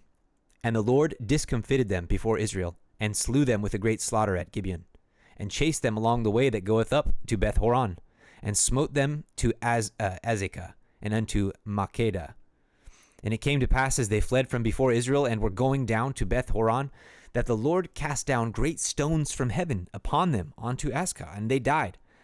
And they were more which died with hailstones than they whom the children of Israel slew with the sword. Then spake Joshua to the Lord in the day of the Lord, when the day the Lord delivered up the Amorites before the children of Israel. And he said in the sight of Israel, Sun, stand thou still upon Gibeon, and thou, moon, in the valley of Ajalon. And the sun stood still, and the moon stayed, until the people had avenged themselves upon their enemies. Is not this written in the book of Jasher? So the sun stood still in the midst of heaven, and hasted not to go down about a whole day. Now, again, reminder that when we were exploring the Exodus, that Velikovsky mentions as well, that it looked like the sun and the moon at midday stood still during their crossing of the Red Sea as well. So it's the same signs, all the same signs. Now, many religious scholars and theologians view this account as a miracle in the sense of a divine intervention where natural laws are suspended by God. Some suggest it may be a poetic or symbolic description rather than a literal historical event. Others consider it a narrative device used to emphasize the importance of the events or the event and God's support of Israel. Like that's how powerful it was, that he could stop the sun if he needed to.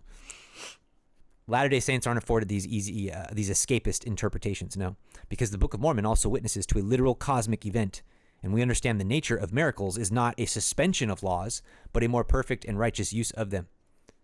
In Helaman chapter 12, 13 through 15, we learn that it is the earth that can slow in rotation or be moved in such a way as to make it appear unto man that the sun is standing still, to lengthen the time of day, as we read in Joshua. Here it is, Helaman 12, verse 13 through 15. Yea, and if he say unto the earth, move, it is moved. Yea, if he say unto the earth, thou shalt go back, that it lengthen out the day for many hours, it is done. And thus, according to his word, the earth goeth back, and it appeareth unto man that the sun standeth still. Yea, and behold, this is so. For surely it is the earth that moveth, and not the sun. And all the links in there, if you follow them, they go back to Joshua here, to Joshua 10, to this valley of Beth Horon. This event of Joshua's long day is a central theme in Velikovsky's Worlds in Collision. Remember how Carl Sagan mocked him for this? I actually want to bring that up, so let's go to youtube.com, and then we'll do Carl Sagan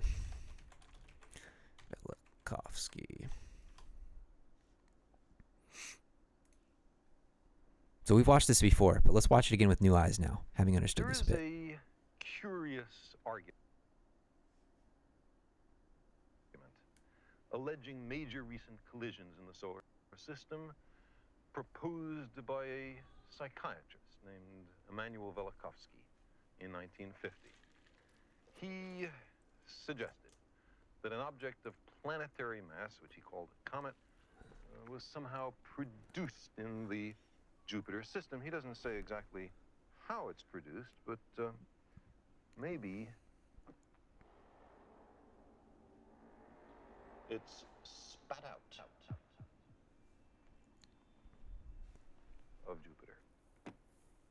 Anyway, however it was made, some 3,500 years ago, he imagines, it made He imagines close encounters with Mars, with the Earth-Moon system, having as entertaining biblical consequences the parting of the Red Sea so that Moses and the Israelites could safely avoid the host of Pharaoh, and the stopping of the Earth's rotation at the moment that Joshua commanded the sun to stand still in Gibeon.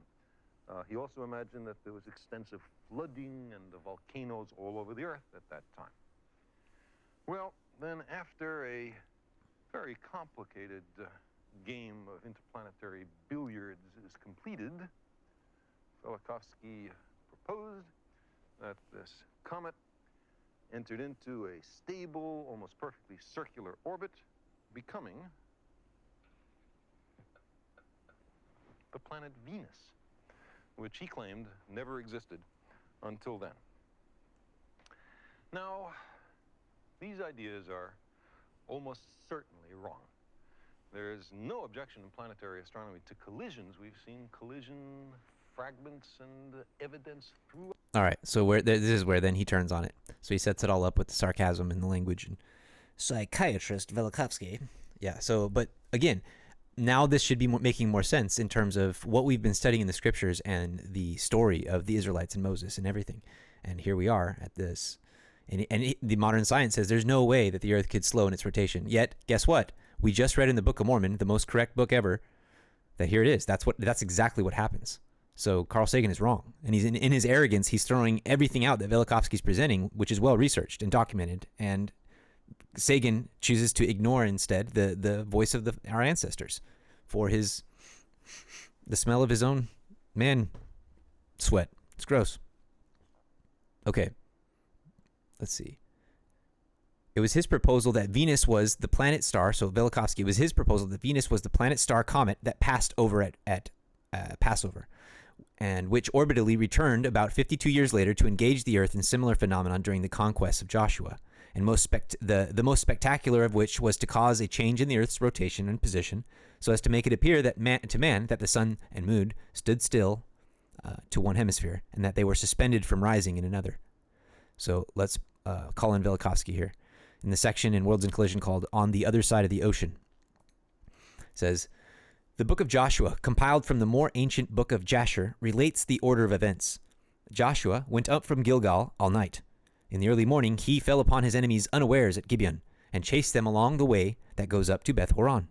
As they fled, great stones were cast from the sky. That same day, in the day when the Lord delivered up the Amorites, the sun stood still over Gibeon, and the moon over the valley of Ajalon.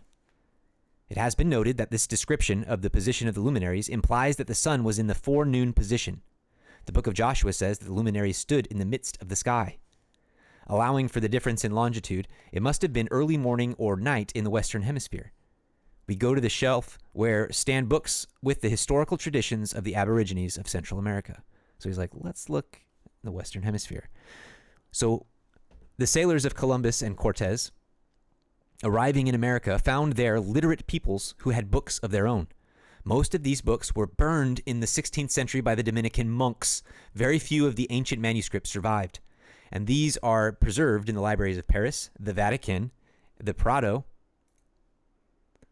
and Dresden. They are called codici, and their texts have been studied and partly read. However, among the Indians of the days of the conquests, and also of the following century, there were literary men who had access to the knowledge written in pictographic script by their forefathers. In the Mexican annals of Cuautitlan, the history of the empire of Culhuacan and Mexico, written in Nahua Indian in the 16th century, it is related that during a cosmic catastrophe that occurred in the remote past, the night did not end for a long time. Sounds familiar to us too in terms of Samuel's prophecies, right? About Christ's advent.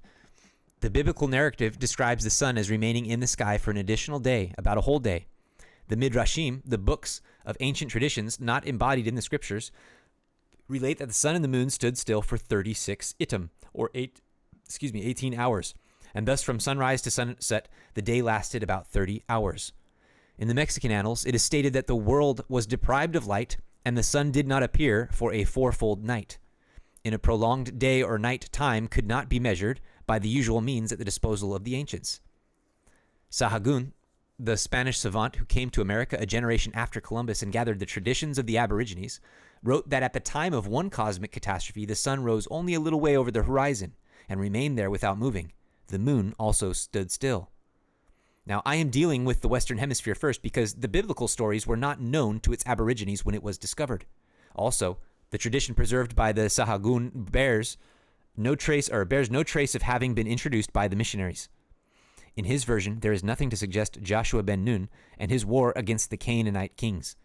And the position of the sun, only a very little above the eastern horizon, differs from the biblical text, though it does not contradict it. We could follow a path around the earth and inquire into the various traditions concerning the prolonged night and prolonged day, with the sun and moon absent or tarrying at different points along the zodiac, while the earth underwent a bombardment of stones in a world ablaze. But we must postpone this journey. There was more than one catastrophe when, according to the memory of mankind, the earth refused to play the chronometer by undisturbed rotation on its axis. First, it's just a fancy way of saying that it's not the only time the earth has been recorded to have reversed in spinning or slowed spinning. First, we must differentiate the single occurrences of cosmic catastrophes, some of which took place before the one described here, some after it, some of which were of greater extent and some of lesser. So, I love how Velikovsky writes. He's just so straightforward. It's easy to understand. If only Velikovsky would have considered the Book of Mormon account in Helaman in 3rd Nephi, or of Samuel the Lamanite and his prophecies of Christ's birth, and one day and one night and a day, as if it were a day and one and there were no night. Helaman 14:4, where, in verses 5 through 6, it reads, And behold, there shall a new star arise, such as one ye have never beheld. And this also shall be a sign unto you. And behold, this is not all. There shall be many signs and wonders in heaven. And also his prophecies of Christ's death, and the sure destruction and planetary catastrophe that is recorded on this hemisphere by a remnant of Israel and the seed of Joseph over the wall by the well. Samuel's prophecies of 3 days where the sun and moon are darkened while Christ is in the tomb. But behold, this is Helaman 14, verses 20 through 22. But behold, as I said unto you concerning another sign, a sign of his death, behold, in the day that he shall suffer death, the sun shall be darkened and refuse to give his light unto you, and the moon and the stars also. There shall be no light upon the face of this land, even from the time that he shall suffer death, for the space of 3 days, to the time that he shall rise again from the dead. Yea, at the time that he shall yield up the ghost, there shall be thunderings and lightnings for the space of many hours. And the earth shall shake and tremble, and the rocks which are upon the face of the earth, which are both above the earth and beneath, which ye know at this time are solid, or the more part of it one solid mass, shall be broken up. And yea, they shall be rent in twain, and shall ever after be found in seams and in cracks, and in broken fragments upon the face of the whole earth, yea, both above the earth and beneath. The same literal calamities that accompanied the deliverance of Israel from Egypt and also into the promised land after the wandering were manifested at the Lord's victory over death and our deliverance from its grasp through his atonement and resurrection. This is a powerful, harmonious witness from the Book of Mormon. These same signs of physical and cosmic upheaval and Passover will accompany the Lord's glorious final return in power when he delivers Israel once again from the kingdoms of the world and moves them into their promised lands. Remember our oft-repeated Joseph Smith prophecy of the second coming that there will be wars and rumors of wars, signs in the heavens above and on the earth beneath. The sun turned into darkness and the moon to blood, earthquakes in diverse places, the seas heaving beyond their bounds. Then will appear one grand sign of the Son of Man in heaven. But what will the earth do? Or what will the world do? They will say it is a planet, a comet, etc. But the Son of Man will come as the sign of the coming of the Son of Man, which will be as the light of the morning cometh out of the east. What if that said, which shall be the light of the morning star, right, which cometh out of the east? See Joseph Smith, Matthew 1:26. Now, Anthony Larson has a wonderful older video that illustrates all of this very well about Joshua's long day. So let's watch that now, and that's how this episode 15 will end. And so we'll take this in.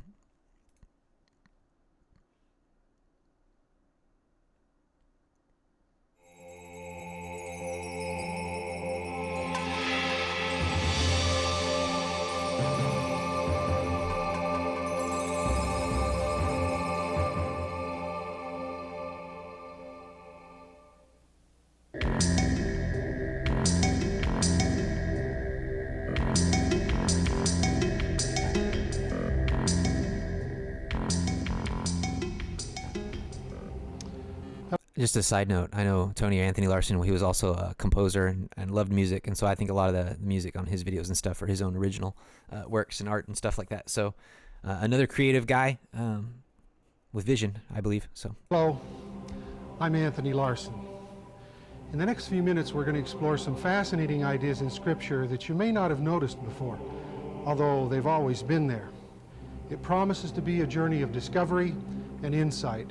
So prepare yourself for what scientists call a paradigm shift. That's roughly a change of opinion. You're about to see history and prophecy as you've never seen them before. One of the strangest events recorded in Scripture is found in the Old Testament book of Joshua, and it's called, appropriately, the Long Day of Joshua. Occasionally, we all have long days that never seem to end. But Joshua's really was long, almost a whole extra day long. How, you say? Well, first, let's get a better perspective of Joshua's time by looking back in Hebrew history. The Exodus was over, and so was Israel's 40-year wandering in the desert. The mantle of leadership passed to Joshua, and Moses was taken from among them. With Joshua as their new leader, Israel was now conquering the promised land. In the book of Joshua, chapter 10, we get to the heart of it. Here we read of a battle between Joshua's army and the Amorites. This engagement would have been no different than any other if it were not for a rather peculiar request that Joshua made of God.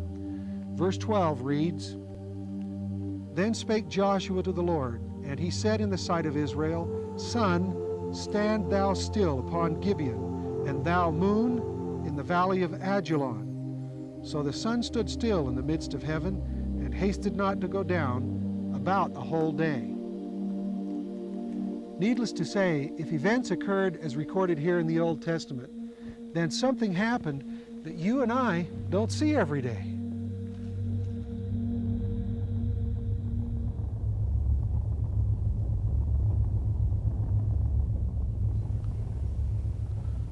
But exactly what did happen has puzzled people for thousands of years. Much speculation surrounds these few verses because the implied possibility that the earth stopped turning is utterly unthinkable to most people. They believe it must have been an illusion. Scientists like the popular astronomer Carl Sagan tell us that if the earth suddenly stopped turning, cars, houses, trees, and of course people would suddenly go flying off into space. The earth would simply be torn apart. So we look for alternatives. Perhaps they saw an eclipse, or maybe a bright passing comet simply looked like the sun. Maybe it was some rare atmospheric phenomenon, or perhaps the light from a distant nova arrived at the earth at just that moment. Whatever it was, something other than what Joshua thought happened, happened.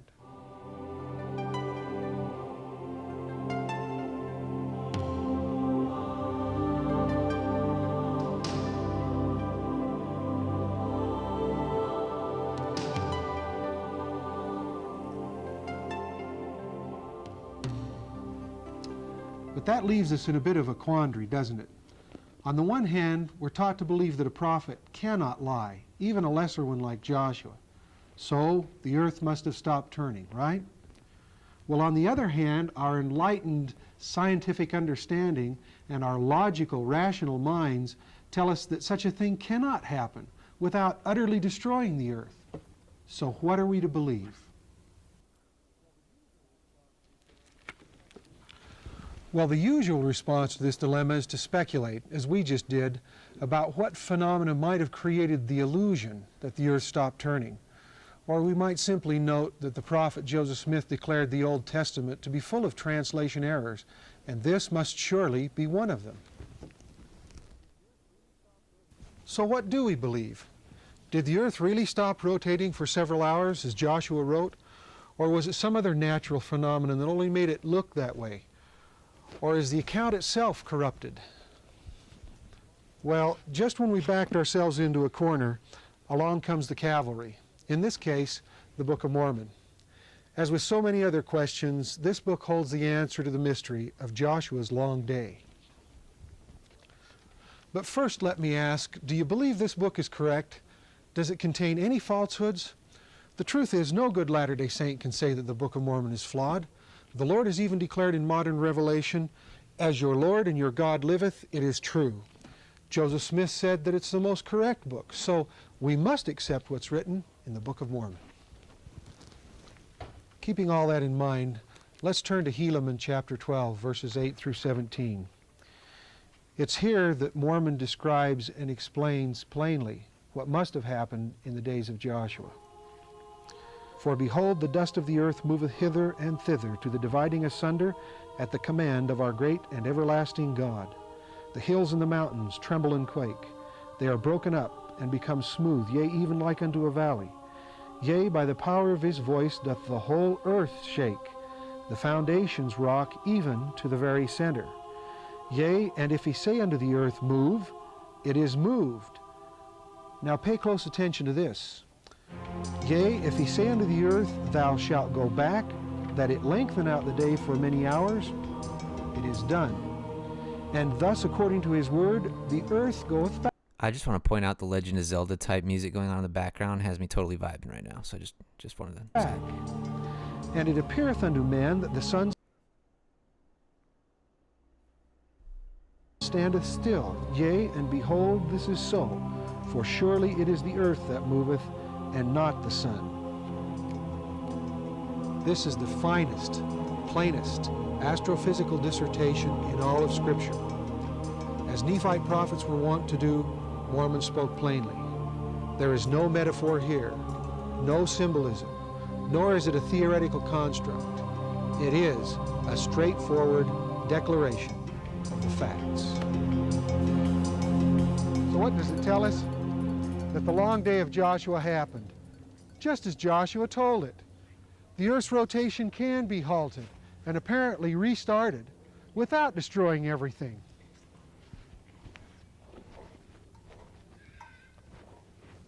Strange turn of events, right?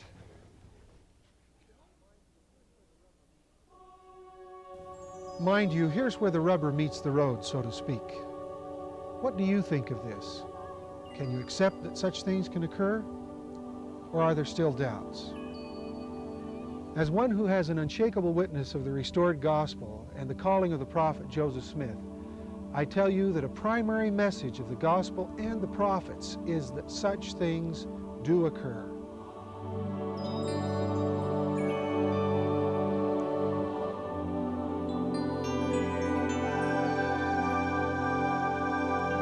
It doesn't get more 90s than this. 80s, 90s. I love it.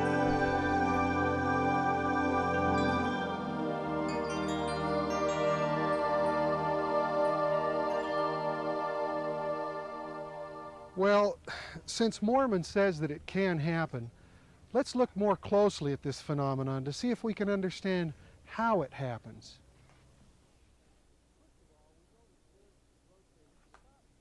First of all, we know that the Earth rotates at about 1,000 miles per hour at the equator, less as you move towards the poles. Now, when most people think of stopping the Earth, they think of it coming to a sudden jolting halt. But consider this. What if the Earth stopped turning in the space of 2 or 3 hours? Would we feel it then?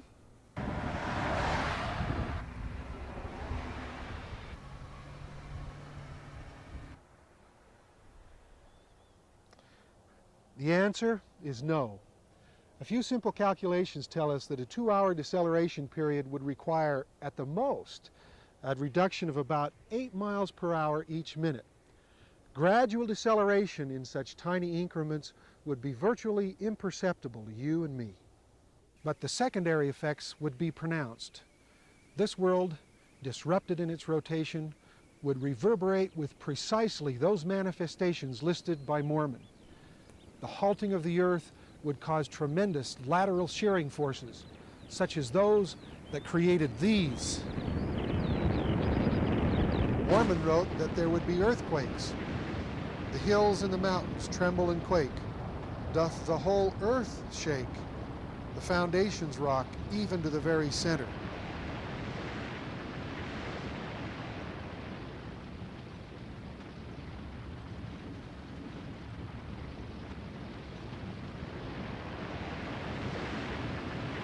Tremendous lateral forces would cause crustal shifting. We read that they, the mountains, would be broken up and become smooth, yea, even like unto a valley. Or, mountain, be thou raised up. And the same lateral motions would incite oceanic migrations. God said, waters of the great deep, be thou dried up. That is, oceans appear to dry up because they temporarily migrate out of their beds. Although Mormon did not mention it, we would expect to see atmospheric disturbances. Fierce cyclones and tornadoes would be born in an atmosphere terribly distorted by Earth's altered rotation. In reality, all these phenomena are simply manifestations of one single event, the Earth's slowed or stopped rotation. So there are important details that naturally belong in the prophet's discussion of such an event. Bear that in mind as we proceed. These phenomena must accompany such an event. They are an unavoidable physical consequence of Earth's altered rotation. One other element can be added to this list by re-examining Joshua's account. In verse 10 of chapter 10, he wrote, "The Lord cast down great stones from heaven upon them, so much so that they were more which died with hailstones than they whom the children of Israel slew with the sword." The Hebrew word translated as hailstones by the King James translators is barad, B-A-R-A-D. In Habakkuk, in the Old Testament, it was translated as hot coals and would be even more accurately rendered hot stones. Of course, in modern terms, hot stones that fall to the earth from the sky are called meteorites. However, in the days of King James, scientists and scholars believed that it was impossible for hot stones to fall from the sky. The only stones from heaven that they knew of were hailstones. So that's the term they used when translating the Scriptures. But we today would call them meteorite showers. And these meteorite showers accompanied the stopped earth event according to Joshua. Now, reflect for a moment. What other ancient Old Testament event can you recall that speaks of hailstones falling out of the sky, of earthquake and shifting sea, and so on? Right, the Exodus, a mere 40 years before Joshua's long day. Could it be that something very different was going on in that epoch? Remember how, when Pharaoh refused to let the Israelites go, God sent down many plagues? One of these was a plague of hailstones, or better said, hot stones, as we've seen. And here the more correct hot stones translation makes perfect sense, because Moses wrote that the hail in Egypt was accompanied by fire. Imagine that. But there was far more going on than hot stones and fire raining out of the sky. Besides the items we found in Helaman and Joshua, we can add several other strange phenomena from Exodus to our list. Let's see, there was water that turned red, water turned to blood, plagues of vermin, maggots, flies, frogs, and so forth, death of the firstborn during Passover, darkness, thunder and lightning with the earthquakes, and a pillar of fire and smoke, just to name a few.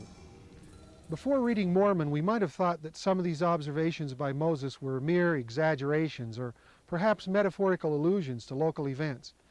But now we must re-examine our perception of them. Were they real? Were they worldwide? What was going on? And what caused it? Well, to answer those questions, let's make another startling connection. The familiar plagues of the Exodus are found, of all places, in the book of Revelation. You probably never noticed it before, so let me point out a couple of examples. First, from Exodus. And all the waters that were in the river were turned to blood, and there was blood throughout all the land of Egypt. Next, Revelation. And the second angel poured out his vial upon the sea, and it became as the blood of a dead man. The third angel poured out his vial upon the rivers and fountains of water, and they became blood. Do you see the parallel? Exodus again. And the Lord sent thunder and hail, and the fire ran along the ground. Now, Revelation. And there followed hail and fire mingled with the blood, and they were cast upon the earth. Surprised? These are only two of many such parallels between the two books. Look them up for yourself. But these parallels are stunning when you stop to think about it.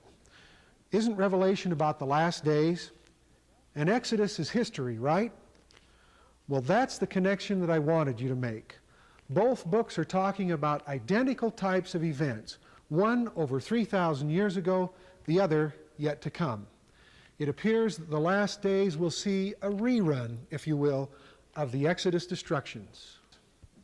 There it is. As strange as these things sound when we speak of the past, they're stranger still when we consider them to be part of the future. But the most amazing part is yet to come.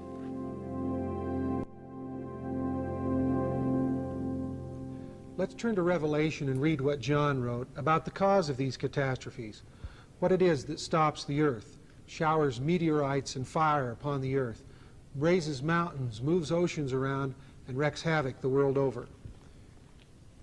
In verse 10 of chapter 8 we read, "And there fell a great star from heaven, burning as it were a lamp, and it fell upon the rivers and upon the fountains of waters."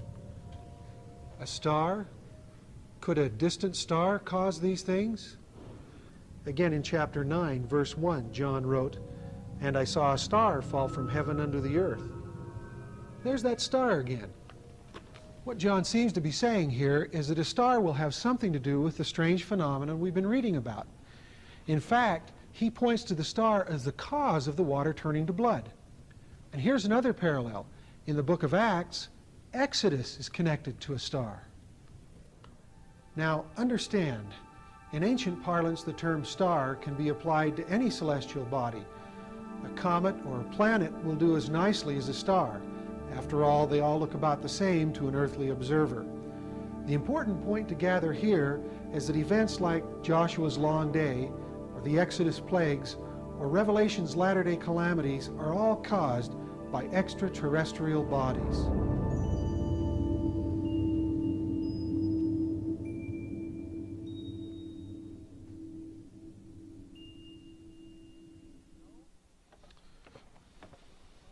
No? Sound far-fetched? Well, let's read what Joseph Smith had to say about the last days.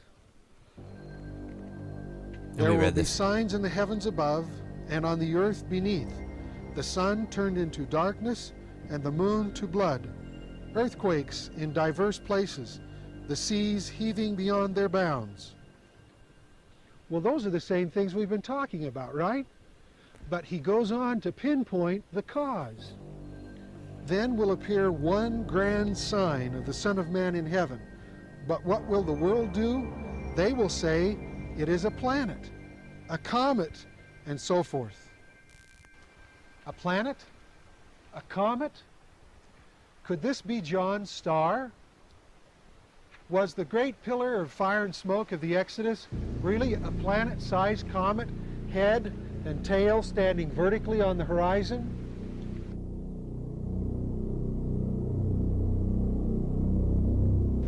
In light of Joshua's experience, Mormon's amazing statements, and John's prophetic declarations, who can doubt what Joseph Smith was talking about?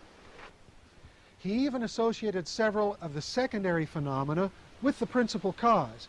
That is, he associated the heavenly signs, the moving water, the earthquakes, and the darkness with the planet or comet. Though he didn't elaborate on this idea in print, many early saints and brethren report similar statements by the prophet Joseph Smith.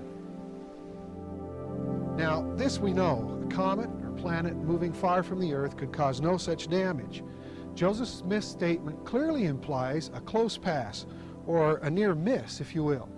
In 1950, an eminent scholar named Emanuel Velikovsky first proposed that a comet-like, planet-sized body moving close to the earth could cause the kind of destructive phenomena we've been talking about.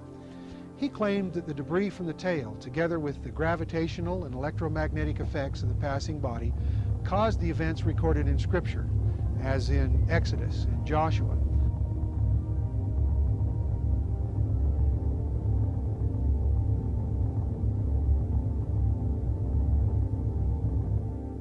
Ironically, Dr. Velikovsky used the same two words to describe the destructive star of the Exodus as Joseph Smith used to describe the grand sign of the last days, comet and planet.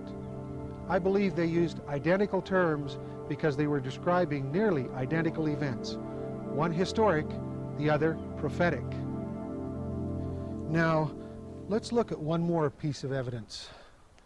When John wrote of a star causing all these signs, he touched upon a fascinating point of history.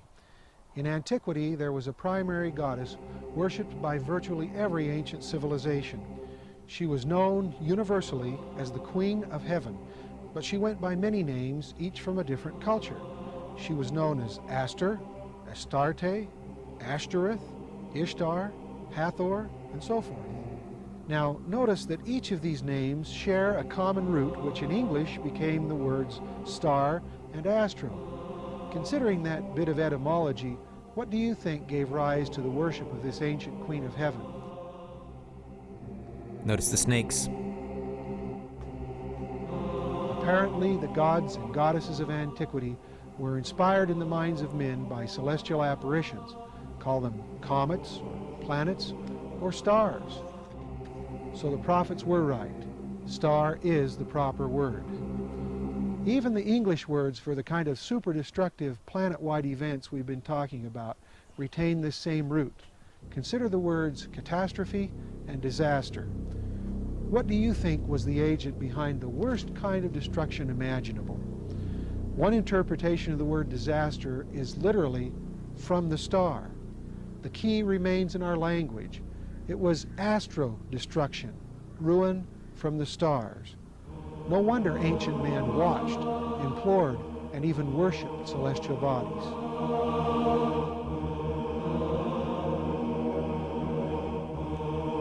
So, as we've seen, Joshua's long day really was long. The earth actually stopped turning. Latter-day Saints cannot question Joshua's claim thanks to the clarity of the Book of Mormon. And accepting that truth opens wide the door to new insights into history and prophecy. We must consider the possibility, as Mormon plainly wrote, that these things do happen. Otherwise, why would John speak of a star causing these woes, as he called them? Or why would Joseph Smith talk about a comet or planet if such were not true? Read Revelation or Isaiah, or even the Doctrine and Covenants with this new point of view. The eyes of your understanding will be opened, believe me. It's always been there in your scriptures, but now you'll see things you've never seen before. Your view of the scriptures, history, and prophecy will be forever changed.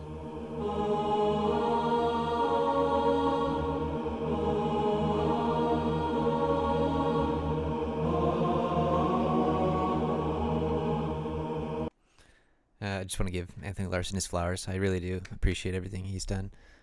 All the effort. I know what it takes to make videos like that, and it's very artistic. He's an extremely creative spirit, so rest his soul. I look forward to meeting him. So I just want to bear my testimony as well, that this perspective is amazing, and you can see how it correlates and why I'm spending so much time looking to the past with it and filtering out the scriptures that we have currently, because we will be receiving more. And so when we have the cosmic framework, when you have the underlying pattern to put all of the scripture, the witness into, you can see, what the different allusions and symbols and metaphors go down to at the root. It is very helpful, and it makes it fun. It makes it feasting on the scriptures when they come alive and the Holy Spirit works upon you, and you want to get into the temple to contemplate or to look and to see and to ask and to knock and to enjoy the presence of the Lord. And yeah, okay, guys, I love you. Thanks for watching. This is it, and we'll continue from here, moving forward. I think we'll talk about Samson moving, and then David, and then moving into Solomon's temple. Maybe we can do some comparison with the with the Iliad and the Odyssey. Sorry, I'm getting tired. With the Iliad and the Odyssey compared to like the Reign of the Judges and the Epic of Heroes, like Samson, who again destroys the pillars of heaven, reenacting so many archetypes going back to Adam and the fall and the resurrection and atonement and that kind of thing, like encompassing the plan of salvation in his ancient archetype that Samson is. And it might be a good opportunity too to go into the hair and the lasso and the tassel, that kind of idea. If you know what I'm talking about, we might go into there. So there's a little tease. But appreciate you all, and leave a comment. Let me know what you think. As always, if you felt inspired by anything, I hope you write it down and act upon it. And I love you very much. Take care. Bye.